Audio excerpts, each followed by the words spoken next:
There's a quiet battle building inside the 49ers roster, and those practice photos are not telling the full story. One cornerback under pressure has to prove that 2024 pick still makes sense. A versatile rookie is already turning heads. A quiet veteran signing just sent a clear message to the secondary. And one criticized draft gamble got a prediction that could flip the whole conversation. Today we're reading between those lines. Subscribe to 49 ERS Express and follow what Santa Clara is really building. Signing Nate Hobbs was not just about adding another body to the secondary. Behind the scenes, it put Renardo Green on the clock. Going into year 3, he can't keep leaning on the idea that he is still developing. There will be competition for snaps, pressure to become more consistent, and almost no patience for uneven play. But saying Green has to answer the challenge right now is completely different from rewriting the 2024 draft like San Francisco made some obvious mistake. When the 49ers selected Green, he was the 9th outside cornerback taken. So far, Pro Football Reference's approximate value has him tied for 6th among that group. That does not make Green a star, but it does break down the lazy narrative that San Francisco passed on a long line of clearly better players. Of the corners drafted after him, only Tarheeb Still ranks ahead in that metric. Still did not come off the board until the 5th round at number 137 overall. Blaming San Francisco for not perfectly identifying a player who lasted past 130 picks is pure hindsight analysis. Another detail helps explain the decision. After Green was selected, 26 picks passed before another outside corner came off the board. Elijah Jones was taken at number 90 and had played only 37 career defensive snaps at the time of this comparison. The production from the next group, including Dickamarion Richardson, TJ Tampa, and Nehemiah Pritchett, has also been limited. Cam Hart flashed real talent with the Chargers, Jarvis Brownlee earned opportunities mostly in the slot, and Still became the big late-round exception. The supposed alternative path was way less obvious that night than it looks today. Green has also made a bigger impact so far than Ennis Rakestraw and Max Melton, both drafted ahead of him. Nate Wiggins could rank above Green depending on the metric, and Mike Sanra still belongs in that conversation too. Quinyon Mitchell, Kamari Lassiter, Kool-Aid McKinstry, and Terrion Arnold make up the group with a more convincing edge. That puts Green exactly where he really belongs, below the best players in the class, but nowhere near some outrageous failure. The pressure created by Hobbs is real. Green has to smooth out the highs and lows and prove he deserves snaps on a defense built to play in January. Losing ground now, though, would not prove the original pick was irresponsible. It would prove the roster got more competitive. Draft decisions should be judged by the options available at the time, and by that standard, the Renardo Green selection still looks defensible. His job now is to keep a solid pick from becoming nothing more than a convenient memory. While Green fights to protect the role he already earned, Jaden Dugger is moving in the opposite direction. He is starting to convince people inside the building that he can handle more responsibility than anyone expected on draft night. That deserves attention because the 2026 class came into Santa Clara surrounded by criticism. Several analysts believe the 49ers reached on multiple picks.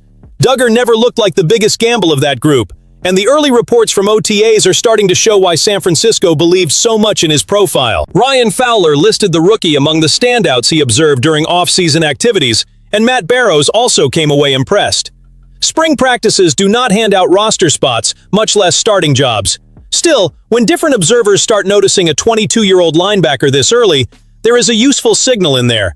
The coaching staff seems to be exploring different ways to move him around, and Dugger looks comfortable being more than a defender parked in the middle of the field. That could change the shape of this defense.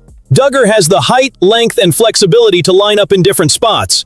On one play, he can work as a traditional linebacker. On the next, he can walk down toward the line and become part of the pressure package. That kind of movement helps disguise intent. The quarterback studies the formation, trying to identify who is dropping, who is attacking, and where the free defender might come from. If Dugger can execute multiple assignments without tipping the call, San Francisco gains a piece that changes the picture before the snap. The coaching fit also feels deliberate. KJ Wright built a long career with similar physical traits. He knows from experience how a tall linebacker has to maintain balance through traffic, use his reach to close passing windows, and turn length into an advantage without giving up leverage.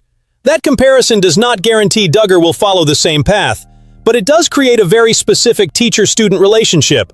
Wright can correct details that another coach might understand only in theory. Then there is the classroom inside the locker room. Fred Warner provides the mental blueprint for the position, anticipation, communication, and the speed to organize everyone around him. Dre Greenlaw offers a different reference point, showing how to attack a play with explosiveness and zero hesitation. Dugger can absorb pieces from both while building an identity of his own. There is also a practical need behind his development. Warner missed most of last season with an ankle injury. That was unusual for him, but it was enough to remind everyone how quickly depth can be tested. Greenlaw has dealt with a longer history of physical setbacks. If either player goes down, Dugger could be called on sooner than planned. His OTA buzz should not be sold as a guaranteed breakout. It should be viewed as a path beginning to open. Nick Martin, selected in 2025, made very little immediate impact. Dugger has a chance to reverse that feeling and restore some confidence in the 49ers' evaluation process. If his versatility survives when the game speeds up, a criticized selection will stop looking like front office stubbornness and start looking like smart work behind the scenes. Not every internal warning comes through a speech. Sometimes it comes through a one-year contract handed to a veteran who knows the league and will not need months to understand the weight of the competition. That is why Ashtyn Davis's arrival mostly flew under the radar. Donte Whitner, who knows exactly what San Francisco demands from the safety position, looked at the signing and saw a direct message being delivered to Ji'Ayir Brown. Whitner does not believe Davis was brought in simply to fill out the room or protect the roster against injuries. He believes Davis will get a real chance to win the starting job. That is a former player's read, not a decision already made by the coaching staff. Even so, the timing lines up.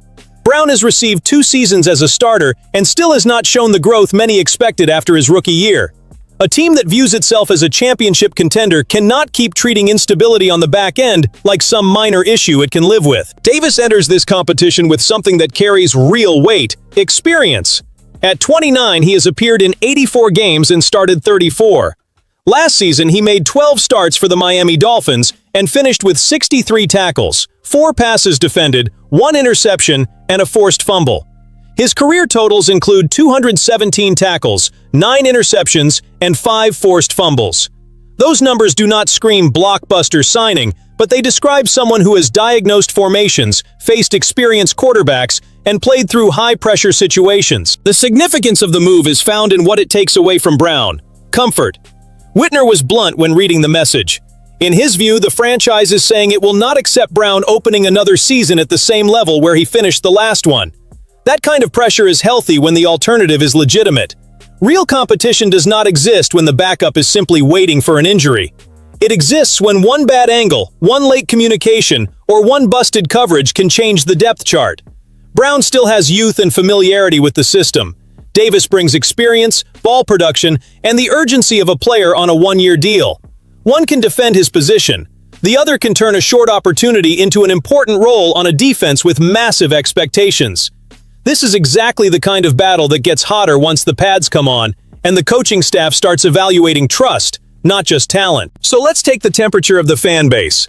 Would you keep Ji'Ayir Brown as the starter and bet on a response, or give Ashtyn Davis the opportunity right away? Don't choose based only on the name. Think about who gives this defense more security when one busted coverage could decide a playoff game. The Davis signing may have looked small when it was announced. Inside the building, it changes behavior.